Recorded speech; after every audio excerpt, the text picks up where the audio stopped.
Greetings aspirants, welcome to Narayana IAS. This is Karthik Moni. I'm here with you for daily news analysis. In today's session, I have picked up 6 articles. Most of the articles are from Indian Express. So the first article is about the recent OECD report on climate finance. Second article is Error in Terror.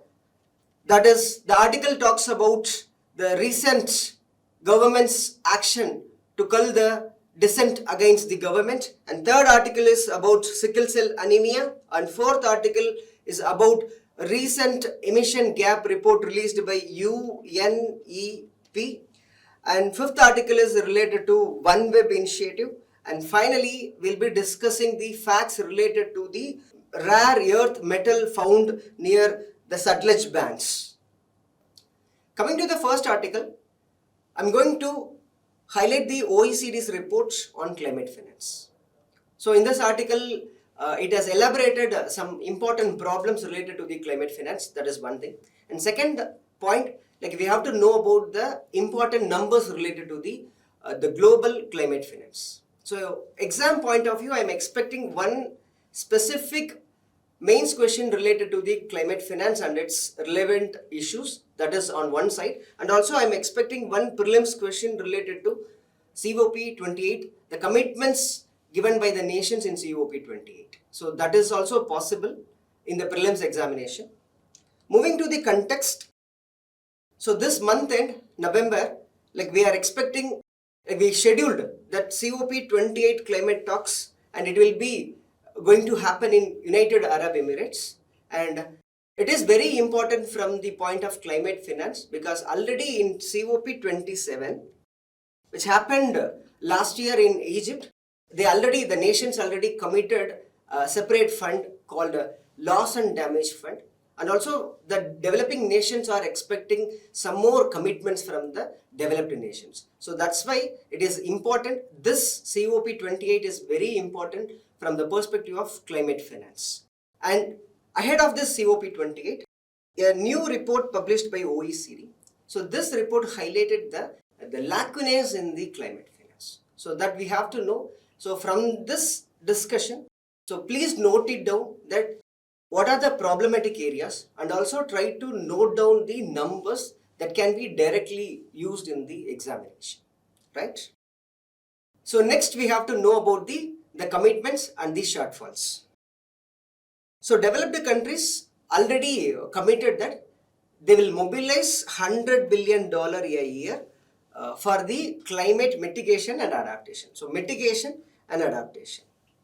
So we need that. So developed nations already use the existing atmospheric scope. They polluted already for the economic development. So developing nation is facing the problem, and also developing nation is in short of fund to think about the climate related initiatives. So in order to balance this divide, we committed for this. So $100 billion per year. So every year after 2020, that is from 2021 onwards, the developed nations committed that, okay, we'll give $100 billion every year so that you can take climate related initiatives in the developing countries. That was the commitment. And addition to this commitment, in 2021, that is COP26, the discussion happened in Glasgow that the developing nations pushed the developed nations to double the commitment. They wanted to double the existing $100 billion commitment to $200 billion. So these are the two commitments which we already have. So now we have to know about the shortfall and the actual mobilization happening. Look at the number. So this number was given in the OECD report, the recent report. It highlighted that the developed countries mobilized $89.6 billion in 2021, and this finance was in short of 14%. Yes, we committed for $100 billion, but the developed nations was able to mobilize only $89.6 billion. Yes, we have to appreciate that at least they have mobilized this 86 billion. So that is appreciable, but still the number is in short of the one which we commit. So this is with respect to the numbers. So what we aspired for and what we got, right? So now we have to know about the challenges. So we have some challenges in the existing climatic finance. So first, there is a problem of definition. What is meant by climate finance? The definition itself a problem, first thing. Second aspect is that the climate finance is happening as a loan. Yes. So here, like having or getting climate finance in the form of loan, we have some certain problems. And apart from that, we have to look into the parameter that whether the committed amount is adequate or not. That is still a question mark. And finally, we have to think about how to integrate or what is the role of private players when it comes to the climate finance. So these are the 4 dimensions I am going to discuss. And exam point of view, it is very important. We can directly mention those points in the mains examination, right? So coming to the first point, definitional issue. Yes, as of now, there is no agreed international definition for climate finance. Yes, we already tried in previous COP climate talks, but that was obstructed by the major nations such as US. So US blocked the initiative to define the climate finance. Apart from US, Switzerland, Sweden and some other developed nations also blocked that initiative. So now we have to know that why it is a problem. Why is it a problem of not having a standard definition for climate finance? So first thing is that the possibility of arbitrary classification. So that is the problem. So arbitrary classification is possible. So I'll explain you a little bit here that there is a possibility that the developed nation will give some fund to the developing nations for some construction related activities, that too for the commercial purposes. There is a possibility that the commitment, that the funding can be misrepresented as climate finance or climate project. And also they can categorize that the amount we spend for that commercial product is also comes under climate finance. So such misrepresentation is possible. So misrepresentation is possible. So that's why clear-cut climate finance definition is needed. So that's the first point. Second thing is that the climate finance through loans. So now we have to know about the data first. So by 2021, that is on 2021, so $73.1 billion mobilized in that particular year through public sector, that is government sponsored funding. And out of this 73.1 billion, 49.6 billion was provided as loans. So that is 2/3 part of the funding happened or it was lent as a loan. So that is the first data. Second data, between 2011 to 20, it was found that 61% of the climate finance was provided as loans. And also only 12% was given at the concessional rate. So two things we have to note it down here, loan and grants. So look at the number 60%. So most of the amount was given as loans, not as a grant. That is one thing. So which means the developing nations are in position to repay the amount. So that is the first dimension. Second dimension, getting loans at the concessional rate. Look at the number, only 12%. Minimum amount. Out of 60%, like only 12% we are getting the loan at the concessional rate. Which means rest of the 90, that is 88%, we are getting it for the normal commercial interest. So these are the two insects we have to know from the data, right? So now we have to know what are the challenges. The first thing is that climate finance as a loans at the commercial rate will increase the debt burden. Yes, we are not getting as a grant, we are getting it as a loan so that the developing nations wanted to repay it so that the debt burden will get increased. First dimension, first problem. And second thing is that we are getting it for the commercial interest rate, not for the concessional interest rate. So that is the second problem. Yes, the debt burden will increase. That is the first idea. Second thing, the climate finance as a loan will reduce the face value. Yes, we are getting loans for the commercial interest rate. So it will reduce the face value. For example, if a developed nation gave 100 crore with the interest rate of 10%, which means the developing nation have to repay that 10 crores as a interest, right? So they will get the actual benefit of 90 crores. So which means if you are getting loans for higher commercial interest rate or the normal commercial interest rate, which means the face value of the loan which we are getting will get reduced. So that is the second dimension of the problem. And finally, the conditionalities, the issues with the conditionalities. So along with the loan, the developed nations can add some conditions that you have to select this project and also you have to get the equipments from this particular vendor. Such kind of conditionalities is also possible. So in this aspect, it reduces the flexibility and overall efficiency of the projects from the developing nations. So these are the areas we have to think from the climate finance through loans. Then third dimension, the problem of double counting. So here we have to know the UNFCCC's mandates. On climate finance to the developing countries, the developed nations should not use or cite overseas developmental assistance as a climate finance. There is a possibility that developed nations will be giving developmental assistance to the developing nations as a overseas developmental assistance. So there is a possibility that existing developmental assistance mechanisms will be there between the nations. So in these occasions, so UNFCCC came up with their stringent mandate that you should not show this overseas development assistance as climate finance. So you have to allocate new resource. So that should be there. But the problem is that this condition, this new and additional finance from the developed nations are not happening. So that is the problem. What they are doing, they are double counting. They are allocating one single resource, for example, 100 crores. They allocated, they represented that they gave 100 crores for the developmental assistance also.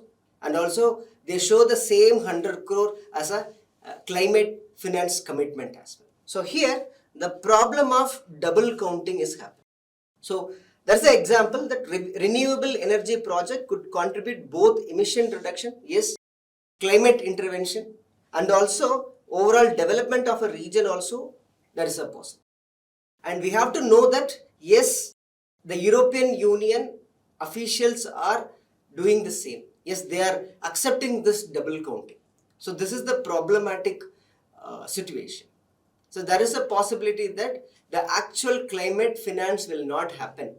So they will misrepresent the existing developing assistance as climate finance. So this is the third major problem when it comes to the climate finance. And finally, the inadequacy. Yes, we know that the developed nations committed to mobilize $100 billion. But this number was arrived without proper assessment. The number doesn't have solid rational justifications. So report highlighted that by 2025, developing countries are estimated to require 1 trillion a year in climate investment. 1 trillion a year, but look at the number, 100 billion. And also, it will rise to 2.4 trillion each year between 2026 to 2030.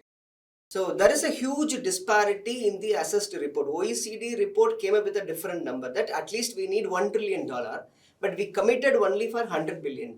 And that too, the nations are in short, like we are in short of 14% to meet that $100 billion itself. So there is a huge inadequacy. The existing commitment itself inadequate. So we have to commit those numbers by assessing the actual needs of the developing nations. So that is the third problem. And finally, we have to know about the private sector's role in climate financing. The OECD report highlighted that the private finance for climate actions has stagnated for a decade. Actually, it is a global problem. So we need a multi-stakeholder approach to contain this problem. So if we are expecting finance only from the government, then it is inadequate. So we want the global nations have to encourage the private players to finance or to invest on the climate related actions. That is very much important. But now the OECD report highlighted that the investments, the private investments in this climate related initiatives are stagnant in nature, and that too for a decade. That's a problematic situation. And also we have to know one thing. So mitigation sector, there is a possibility, because there is a possibility of profit generation in mitigation sector. For example, by creating wind farms, by creating solar farms, some profit generation possibility is there for the private sector. But this possibility is very low when it comes to the climate adaptation. So the government have to find or categorize the areas in which the climate interventions are having the possibility of profit generation, so that we can rope in private players into those sectors, and then the rest of the areas the government can concentrate. So that is there. And also the report highlighted that there is a need for proactive involvement of government and international institutions to support and create a necessary conditions for the investment in developing countries from the private players. So this is very much important, because we need multi-stakeholder approach. We need the investments from the private players for this climate interventions. Coming to the next article, we have error in terror. Exam point of view, this article is important. We can expect some mains question related to the freedom of the problems and challenges in accessing the right of freedom of speech and expression. And also we can expect some question related to the challenges related to the Unlawful Activities Prevention Act. Moving to the context, recently the Jammu and Kashmir High Court granted the bail, and also it dismissed the case on the journalist Fagar Shah, and he was detained for publishing an article, "The Shackles of Slavery Will Break," in 2011. So here note down that for an article that was published in 2011, the journalist was detained for 11 years. So this is the problem. So this is the context of this article. So we have to know about the ruling, and also we have to know about the relevant judgments, and also we have to look into both the aspects. What are the challenges with the law, and also we have to know that why this law is necessary, and also finally we have to know about what we have to do to ensure the balance. So coming to the recent ruling, so this ruling justifies that there is a critical shift in the judicial approach, especially when it comes to such terrorist related cases. And also the recent judgment properly sets the boundaries. The judiciary demanded the proper boundaries for such legislations. Here, so before making any arrest under this provision, the judiciary demanded that it should be justified that the clear and the present danger to the society should be there. Then only a person can be arrested under this legislation. So the boundary. So judiciary came up with a new interpretation to restrict the usage of unlawful activities prevention. And also it rejected the police arguments that the honor and dignity of the India constitute property under anti-terror law, where the destruction could be classified as terrorist act. So misinterpretation of the police agencies was rejected. Those interpretations was not taken or was not considered by the judiciary, so that it reduced the scope of the act. So such boundaries are very much important, because if you are labeling such petty things as a terrorist activity, there will be a grave danger and it will violate the Article 19, that is, it violates the freedom of speech and expression. So the ruling is a clear indication that judiciary is taking a critical shift on such cases. So we also want to know about the related judgments regarding to the terrorist activities. So in 2021, the High Courts granted a bail to 3 student activists involved in the case connected to the 2020 Delhi riots, and it ruled that terrorist activity should not encompass the ordinary penal offense. So here also the judiciary want to clarify the applicability of the law. So if something or some action covered under normal petty crime or normal criminal as offense, then it should not be considered as terrorist activity. And also it emphasized that the agencies have to strictly narrow down the interpretation of the penal provisions. So this is about the Delhi High Court's interpretation that was given in 2020. Right? Now we have to know about the facts related to the Unlawful Activities Prevention Act detainment. So first thing, nearly 24,134 people were arrested and they were facing trial under UAPA Act, that too between 2016 to 2020. So nearly 24,000 people, right?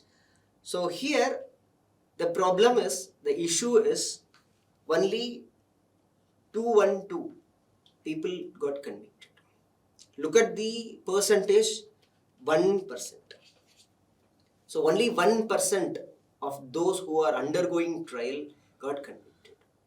So that is a problematic situation that shows that the arrest, the logic behind the detention of the journalist and the other persons who are sued under this act was not correct. And also we have to know that around 386 people accused under this act were acquitted by the different court. The court itself identified this. There is no merit in suing a person under this act, and they were acquitted as well. So second dimension. And also we have to know that in 2020, so total of 1,321 persons were arrested under this legislation, and among this, like UP registered the case of 361, followed by Jammu and Kashmir and Manipur. And also we have to know that most of the persons got arrested under this legislation was aged between 18 to 30. Right? So this is the data which we have regarding the detention of person under this legislation. So one strong statement I have to tell that the conviction rate is very low. So that too, it is somewhere related to 1%. So this we have to highlight in our examination. And apart from that, there are several other issues regarding this legislation. So first one is misuse for silencing the dissent. In most of the cases, in this case also, Jammu and Kashmir issue also, it was against the journalist for the publication of an article, right? So in most of the cases, this legislation is used as a tool by the government agencies to silence the dissent, to cull the dissent against the government. So this is the first problem. And second thing, there is a lack of transparency in detention.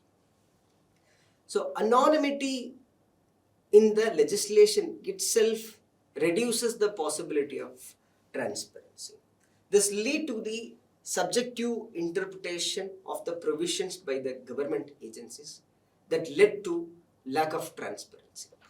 Also have an impact on federal aspects. There is a possibility that it can lead to the federal overreach as well, because it gives more powers to agencies like NIA. So there is a possibility that it can encroach to the state level policing mechanisms. So the possibility is there. And apart from that, the issue with the bail provisions. So denial of bail. There is a section 43D5 of this legislation. So in this section, it explicitly mentioned that the public prosecutor should be given opportunity to oppose for the bail petition by the person. And next one is burden of proof. In normal cases, the burden of proof falls under the responsibility of state. Whereas here, the burden falls under the accused. Only the accused have to come up with the proof that they are innocent. Right? And apart from that low conviction rate, yes, as I already mentioned, out of 24,000 cases, only 212 cases are convicted. So conviction rate is very low. And finally, there is a problem of unreported crime incidents. The incidents of the crime was not documented properly. In most of the cases, the incidents was not documented properly. So there is a possibility of excess, there is a possibility of misuse of law. So now we also have to know about the need for such regulation. Yes, we know that this legislation is having some issues. There is a possibility of government excess is there. But amidst all those challenges, we are in need of this legislation because India is facing the problem of terrorism. So counter-terrorism, in order to make the counter-terrorist activities effective, we need such legislation. In order to investigate, in order to prevent, in order to prosecute the individuals and organizations, we need such deterring provisions. We need such deterring provisions. Apart from that, this preventive measures are very much important for securing the nation's security. That is there because terrorism is a problem for India. We are facing the problem from the aspects of land boundaries as well as we are facing the problem of water boundaries. So that is there. And apart from that, India is obliged to have such legislation to prevent terrorist activities from the international arena. So it is an international obligation to have such a deterrent provision to fight against terrorism. So that is also there. And finally, to have coordination and response. A quick response is very much important when it comes to the terrorist activities. For that, we have to give more power to the agencies such as NIA. Then only we can get a coordinated, quick response. So for those aspects, we need such legislation. So moving to the way forward, the balance is needed. Yes, we have to find a balance. We have to find a balance between the individual freedom and the national security. And also, we have to do the assessment of the legislation's impact. Only when we get to know the impact, to what an extent this legislation is deterrent enough to prevent terrorist activity, then only we can uphold this legislation. So assessment of the legislation's impact is very much important. And then we have to think from the constitutional complaints. Yes, Article 19 is there. So Article 19. So there is a possibility that the right to freedom of speech and expression is getting violated because of such legislation. Yes, it is accepted that the Article 19(2) itself explicitly mention about the reasonable restrictions, but we have to implement this reasonable restriction as per the spirit of the Constitution. The constitutional complaint should be there when it comes to the reasonable restriction. So that has to be maintained. And then we have to prevent the misuse of such legislation by the government agencies, and also we have to define the boundaries of the legislation. Why? Only when we define the boundaries properly, as it mentioned in the recent ruling, and also as mentioned in the Delhi High Court ruling in 2021. Then only we can reduce the misuse of such provisions by the government agencies. Finally, judicial oversight. Judiciary have to take an active intervention into such cases to prevent government excess. Next, we have an article in Victoria Grey Story of Recovery, Hope for Indian Sickle Cell Anemia Patients. Exam point of view, we can expect question related to the disease sickle cell anemia, and also we can expect question related to gene editing technology. Moving to the context, recently the United Kingdom became the first country in the world to approve the use of gene editing therapy. So gene editing therapy, that is CRISPR-Cas9 technology, to cure the sickle cell anemia disease. So this is the context of this article. So here we have to know about the disease, and also we have to know about the gene editing technology as well. Moving to the disease part. So it is a genetic disorder, affects the hemoglobin. So hemoglobin is nothing but a protein in the blood, red blood cells. So its prime function is that it will carry the oxygen to different parts of the body, right? So usually it is disc shaped in nature, that is disc shaped in nature, and also it is flexible in nature, so that the movement is free. So in the case of anemia, that is sickle cell anemia, the shape will get distorted. We used to have crescent shape, it looks like this. The second image, it looks like this, and because of this distorted shape, it will affect the mobility of the, and because of this reason, the supply of oxygen will get affected. So this condition is what we call it as sickle cell disease or sickle cell anemia. So now we have to know about the symptoms. The swelling of hands and feet, and periodic episodes of extreme pains, infections, and vision problem will be there. And finally, the life expectancy of the particular patient will be comparatively low. So this is the symptom of this particular disease. And with respect to spread, if two individuals with sickle cell trait marry each other, then there is a high probability that the child can have that particular disease. So this is about the transfer from one generation to another, and also cure. So as of now, we are using bone marrow or stem cell transplantation therapy to cure sickle cell anemia disease. But there is a problem. So it can have some hazardous side effects.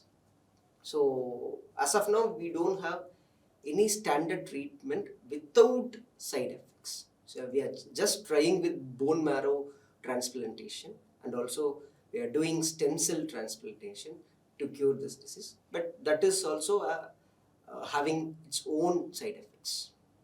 So coming to the prevalence of the disease in India. So India is the second highest country which shares the burden of sickle cell anemia. We used to have 30,000 to 40,000 children in India born out of this disease, which means 1 in 86 birth among the scheduled tribe population is affected by this disease. So intermarriage, like within the community they tend to marry, that this practice is there within the tribal community. So we can cite this as a one reason for the prevalence of the disease among the scheduled tribes in India. So now we have to know about the gene editing tool, CRISPR-Cas9. So it is a gene editing technology. So it allows the scientists to cut, add, and alter the DNA sequence. So look into the full form. It stands for clustered, regularly interspaced, short palindromic repeat. And the term Cas9 is an enzyme. So Cas9 is an enzyme that acts like a molecular scissors to cut the DNA. Right. So look at the diagram. So here this is Cas9. This is the enzyme which is used to cut the particular strand in the DNA. So we have Cas9 on one side and also we have guided RNA on the other side. So 1, 2. So it will clip the particular segment of the DNA. So on the top we will be having Cas9, at the bottom we will have the guided RNA. It will clip the particular segment of the RNA and then it facilitates us to have the required cut. Right? In this aspect, we can cut the particular DNA strand and also we can alter it by adding the new traits as well. So this is what we call it as CRISPR-Cas9. So applications, yes, gene therapy is possible. So we can treat disease such as cystic fibrosis, sickle cell anemia, and then Huntington diseases. So genetic diseases, we can work by using this gene editing therapy. And also cancer treatment is also possible. So the disrupting genes can be edited through this technology. So these are some of the applications. Now we have to know about the ethical considerations. The first thing is unintended consequences. There is a possibility of unintended mutation is possible. So it can lead to some negative effects. So this is the first problem. And second problem is human germline editing. So that there is a possibility of having designer babies. It is against the social norm. It is against the nature's wish of procreation. So it is unethical in nature. There is a possibility of commercialization risk also. This technology can be misused for unethical purposes such as creating environmentally harmful genetically modified organisms. And also there is a possibility that this technology is accessible only to the wealthy. So possibility that it can perpetuate inequality in terms of access to technology. So apart from that, we have to know about other major gene editing tools such as transcription activator like effector nucleases, that is talents, the first one. Second one, zinc finger nuclease, ZFNS, and we also have homing endonucleases or meganucleases. So these are 3 other gene editing technologies apart from CRISPR-Cas9.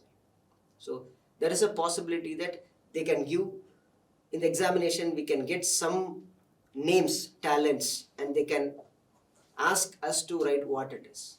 So that is possible. So we exam point of view, we have to know the other gene editing tools as well.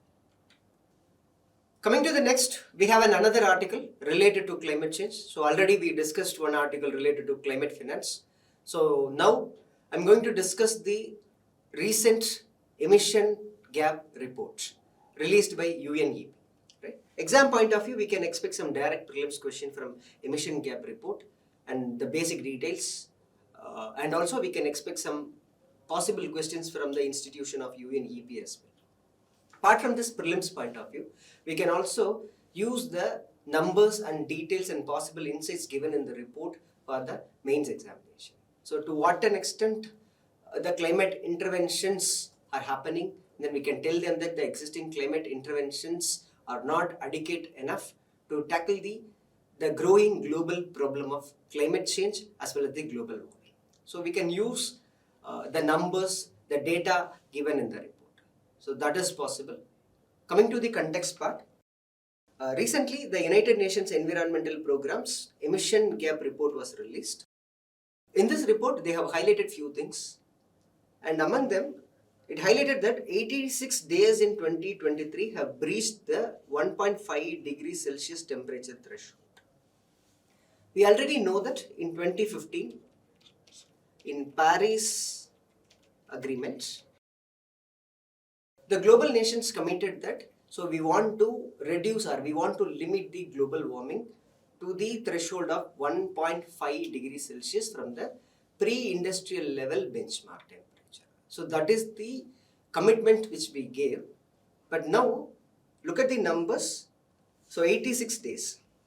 So we know that the temperature data is collected across the globe from several assessment stations. So they will collect from different parts of the world, and also they'll get a detail, they'll correlate the detail with the pre-industrial threshold temperature limit, and then they will find the difference. That okay, this place we are having 1 degree Celsius of difference, and this place we are having 1.5 degree Celsius of difference. So they'll get this difference across the globe, and then they will make it as average. So by finding this average, they came to know that the 86 days there is a breach. So the difference went beyond 1.5 degrees Celsius. So which means we are slowly experiencing the problem of climate change, that the actual global warming, the problem of global warming is setting. So it is an indication that the nations have to act in a rapid pace to contain the problem of global climate change. And also this report highlighted that this increase in temperature is because of the increased emission which happened in 2022. The emission is comparatively high when compared to the previous years. The emission is comparatively high. That's why we are experiencing this problem of increased global warming, and it got recorded in 2023. So this is the context of this article. So moving into the article, first try to know about the basic details about the report itself. So it is a report released by UNEP, and it was launched annually, and it is an annual report, right? And here the name itself, it suggests it tracks the gap. We know that in the Paris Climate Agreement itself, the nations committed that okay, these are the numbers we are committing to reduce the emission. And now they are undergoing, they are taking climate related interventions to reduce the emissions. So the specific report, this emission gap report, will track the differences, what exactly committed by the nations and what exactly they are emitting. So this difference will be assessed by this report across the globes. So entire nations, across the nations, they will assess this difference, and they'll come up with the alternative solutions to bridge the gap as well. So they will assess the differences, one thing, and also they'll also come up with the solutions how to bridge that differences. So one thing, so gap, they'll find the differences, current country commitment, and then the deviations. That is first thing. And second thing, explores the ways to bridge the emission gap. Second idea. So this is the basic detail about the emission gap report. Second institution, there is a possibility, very minimum possibility we can expect some question. So UNEP, Environment Program. It is a UN agency established in 1972, headquarters in Nairobi. And think about the objective. So try to know about, whenever you came to know about some institution, UN institution, try to know about the objectives, the mandates clearly. So here, to ensure the global sustainable development and also to address the environmental challenges. So two objectives, so sustainable development, bringing economic and environmental aspirations together, that is global sustainable development. And second thing is directly targeting the environmental problem to address the environmental challenges. Clear, objectives are clear. So now we have to know how they are doing, how they want to ensure these two objectives. So by doing the assessment, they'll do the environmental related problem. They'll assess the problems, environmental problems. They'll work on the policy development. They'll come up with they act as an advocacy group for the government, nations, and also they'll work on the capacity for the state as well as for the individuals. So capacity building will also be there. And also they'll work on the awareness programs. So in order to meet the two major objectives, global sustainable development and to address the global environmental challenges, they work on these parameters, right? So we came to know that what is meant by emission gap report, and also we came to know that what is meant by UNEP and its mandate. Now we'll get into the details of the actual report. See the report carefully. So first point, yes, the nations are working on to reduce the emissions. The climatic interventions they are taking, developed nations, everyone is doing. They committed to the number and a trend is following. So the report highlighted that if we follow the existing trend of emission, then we land up in having 3 degrees Celsius. There will be an increase of 3 degrees Celsius of temperature from the pre-industrial era threshold benchmark temperature by the end of this century. So by 2100, that the globe will experience the increasing temperature of 3 degrees Celsius from the pre-industrial era temperature. So that is the first important insight highlighted by the report. And second thing, there is a dip in the emission in 2020, and it also highlighted that it is because of the COVID-19. So here they came up with a number that even this reduction in the emission is comparatively low. Look at the number. It resulted only in 4.7% drop in emission between 2019 to 20. Yes, there is a dip in 2020 because of the COVID-19 pandemic. But even amidst such a stringent lockdown, the reduction in the emission is comparatively low. That is 4.7%, very low. So that is there. And also it highlighted that after the lockdown in 2021, there is a rebound in the emission. The number reached the 2019 levels. And also we experienced 1.2% increase in carbon dioxide emission, which is higher than 2019 levels, right? So next we have to know about the emission trends on the spatial trends. In 2022, China, US and India emitted more than they committed. So they emitted more, the gap is positive, they emitted more. Whereas European Union, Russia and Brazil experienced slightly lesser emission when compared to the actual commitment given by those nations. So this is with respect to the spatial dimension, right? So findings, so I'll summarize that. So first thing, if we are continuing with the same trend, we'll end up in 3% increase in temperature, first thing. And second thing, there is a dip in emission by 2020. So it is because of COVID-19. And also the reduction in emission is also comparatively low. That is there.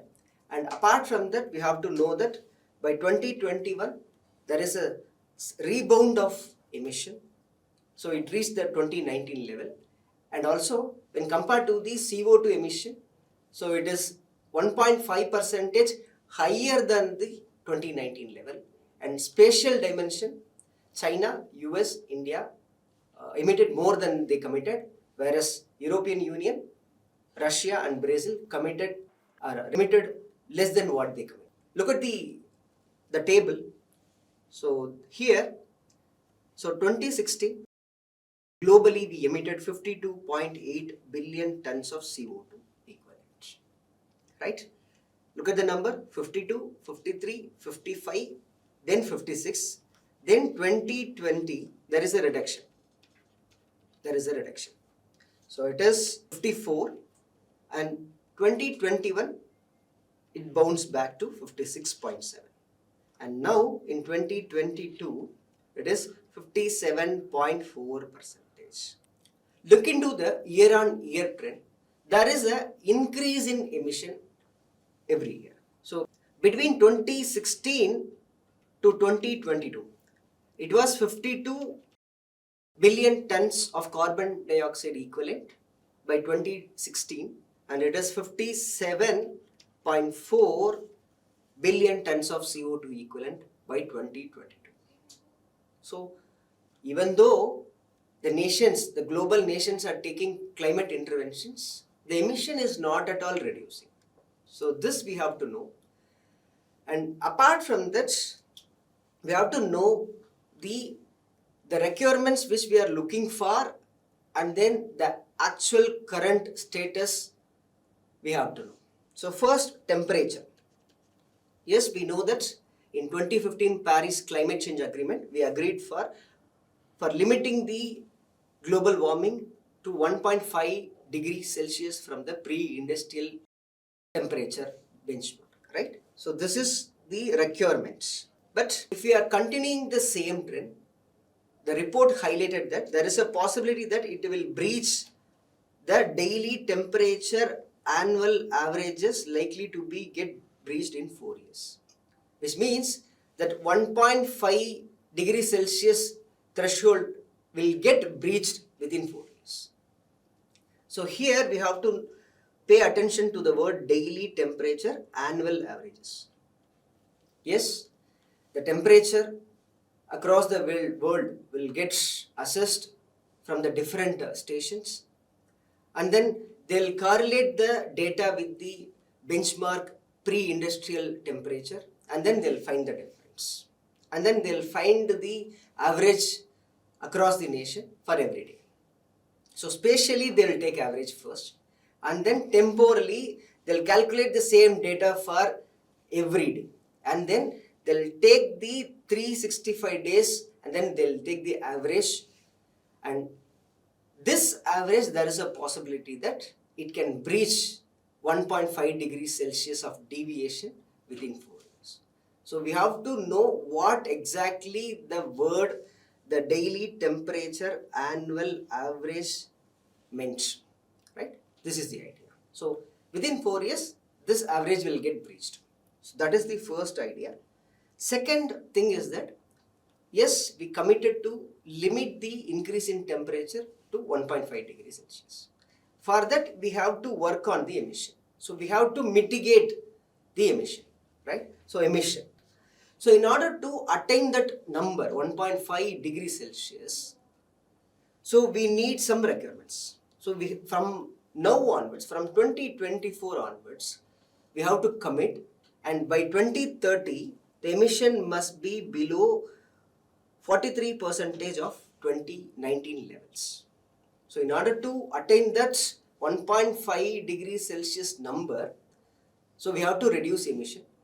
That too, we have to reduce the emission to such an extent that like by 2030, we have to reduce the emission of 2019 levels to 43%. So this is the requirement. Look at the actual trend. So if you are following the same emission level, we'll end up in 2% below 2019. Yes, we are taking actions, climate interventions are happening, but the existing pace is not enough. If you are going with this pace, the reduction will only be 2%, which means we can't reach this target. So this is the problem. So second aspect, adaptation aspects.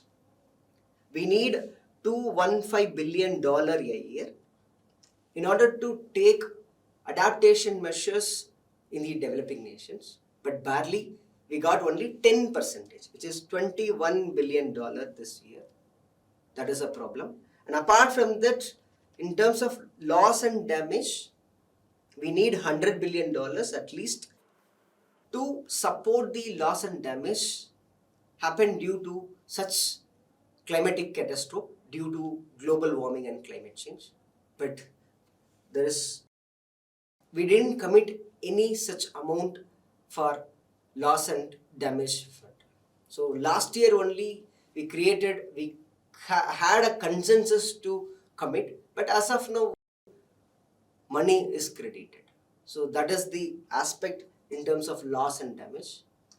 And finally, as a finance as a whole, we need trillions of money. So I already mentioned in the first article itself, as per the OECD report, we need $1 trillion per year by 2023.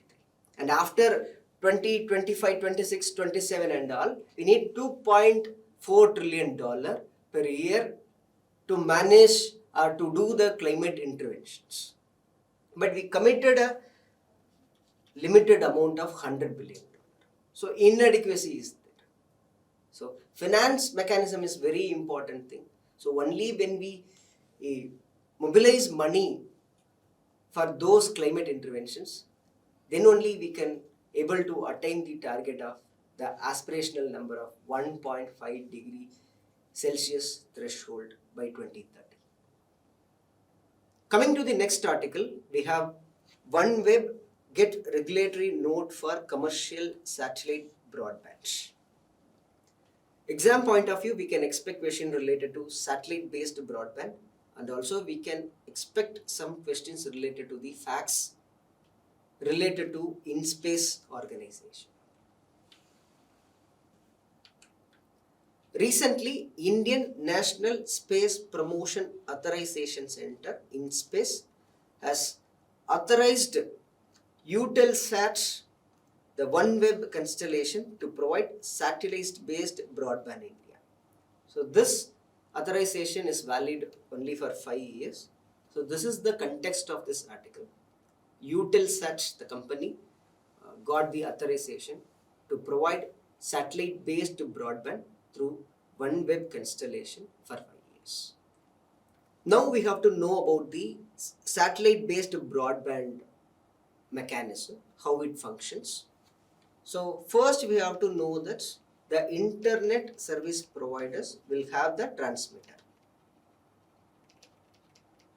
So they'll be having the transmitter.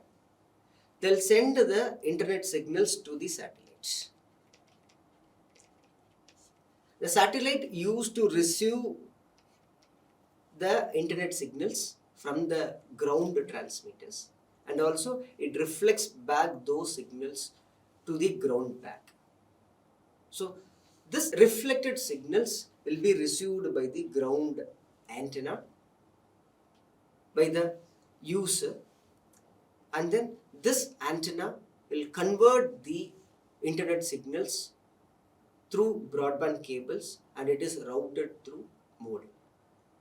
So in this aspect, the internet connectivity will be accessed through satellite based technology. So we are using satellite technology to give access to internet. Yes.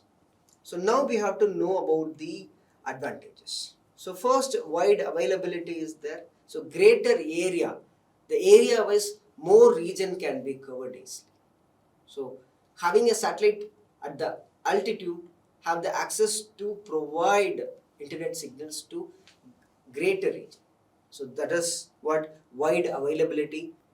Second point, so it allows high bandwidth so that it is suitable for streaming videos and also downloading large files and other bandwidth intensive activities is possible, and this is another advantage.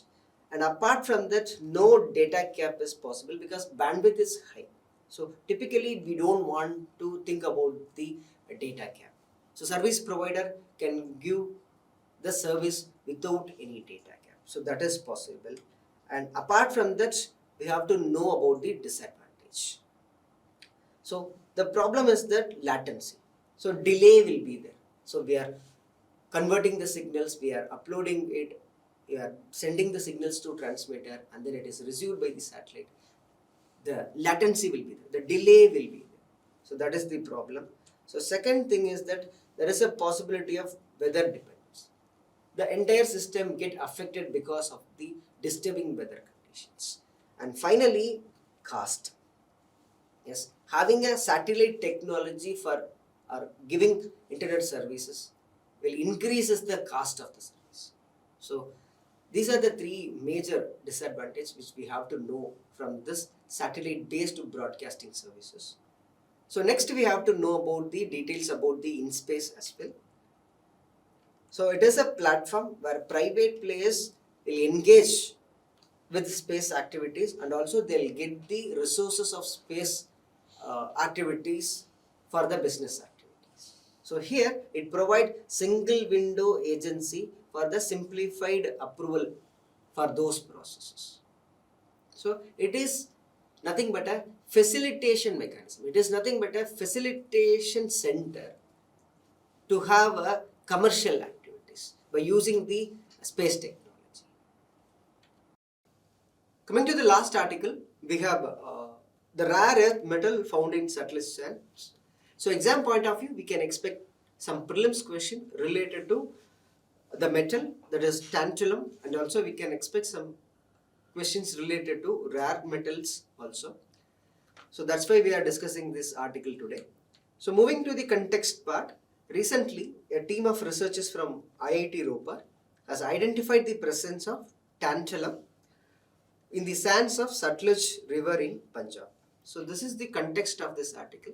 So exam point of view, we have to know about the basic details about the tantalum metal, and also we have to know about the properties, and also we have to know about the applications of the particular metal, right? So coming to the basic details, there is a mention about the atomic number, physical properties, and then discovery. So the atomic number is 73. So even though the exam point of view, the relevance of the number is comparatively low. So better try to know the number. So atomic number is 73.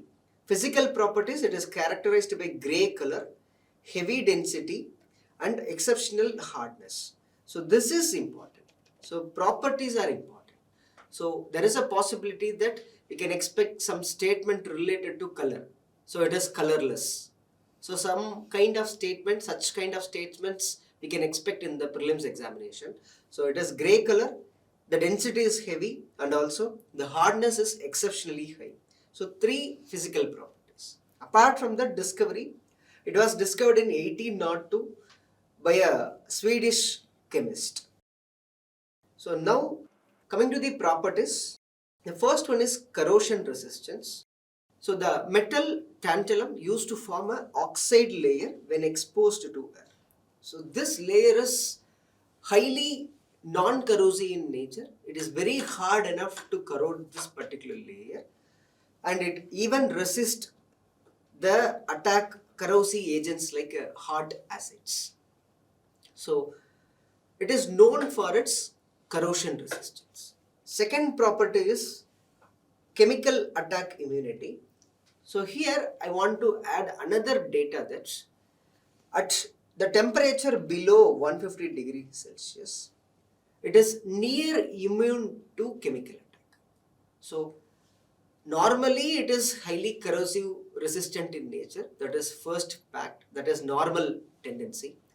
And when we are changing the room temperature, when we are keeping the particular metal at below 150 degrees Celsius, then the immunity to chemical attack will even increases. So that is the second property. Third, ductility. So it is highly ductile in nature and it can stretch into thin wires, that is possible. And also the melting point is comparatively high. It is high, the melting point is very high, and it is third next to tungsten and rhenium. Coming to the application, so first we have to know about the application in the electronics sector. So here it is having the high energy storage capacity. That too, we have to know that when compared to the size, the smaller size metal itself is having more energy storage capacity when compared to the other metals. That's why it is highly useful in the electronic devices such as smartphones, laptops, and digital cameras. A second application is it is useful and it is used as a substitute for platinum. Why? Because the melting point is high. Because of having a high melting point, this metal is useful or used as a substitute for platinum, because the platinum, the cost of the metal is very high. So we are seeing tantalum as a cost effective alternative for platinum. So next thing is the utility in chemical and nuclear industry. Here it is important because of its corrosion resistant properties. It is highly resistant to corrosion, and because of this property we are using it in chemical plants, nuclear power plants, aeroplanes, and also even in the missiles. And next, medical application.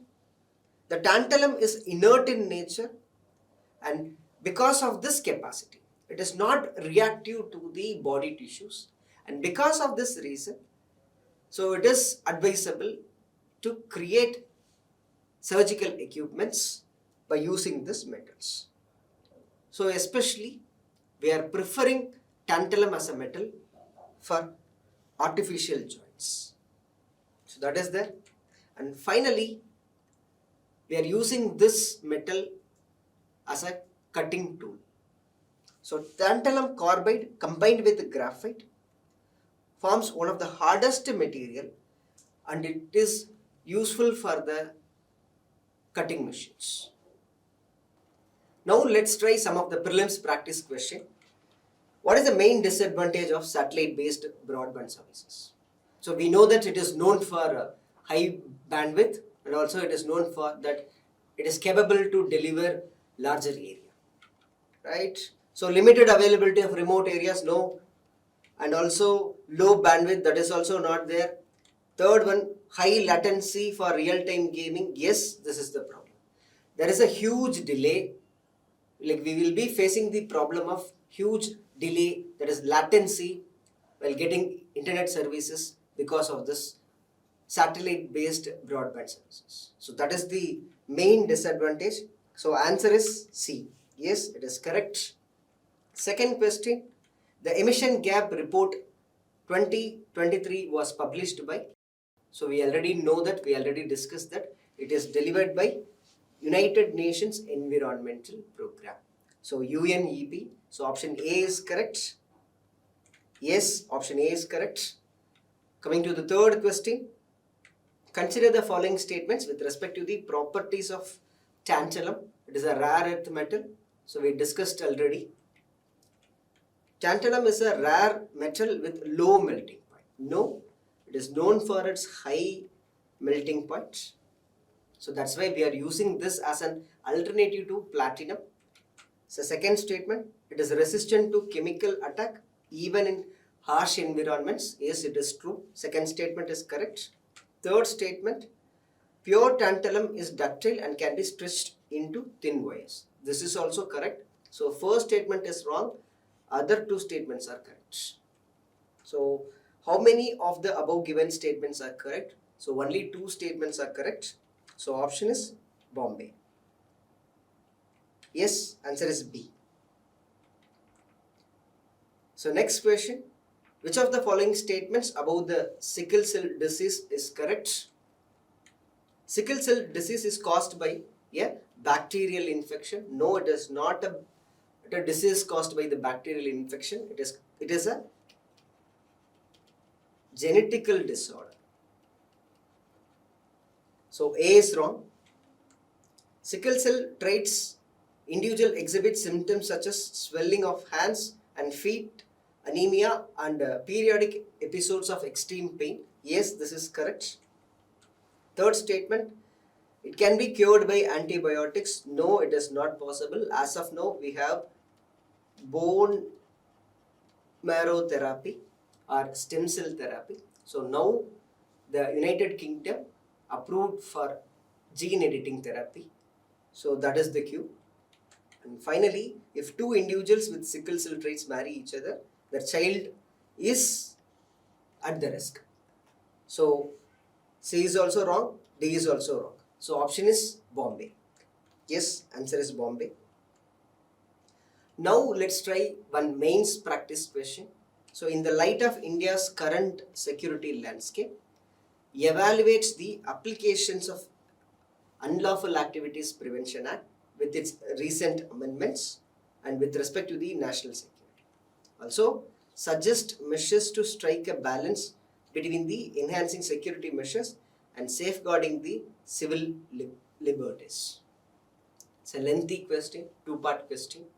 So try to start with the basic behind the act itself. We can start with what is meant by Unlawful Activities Prevention Act, and also we can also elaborate a little bit on when it is applicable and where it is applicable, and also we can mention the recent incidents of Jammu and Kashmir incident, on which the journalist was detained for the terrorist activity. And then For the body part, what we can do is we can discuss the key provisions and applications, and then we can also mention the data to what an extent we are facing the problem. So we can give the number that, okay, 24,000 are detained, whereas 212 got convicted. These numbers are very much important while writing the answer. And also we have to give we have to mention the issues. So misuse of the act we have to mention, and also we have to mention that we are using this legislation to silence the dissent against the government. We have to mention that there is a lack of transparency, ambiguous provisions are there, and also we have to mention the issues with respect to the denial of bail and also burden of proof, and also we have to mention the problems in documenting the instances of terrorist activities. So documentation is not proper.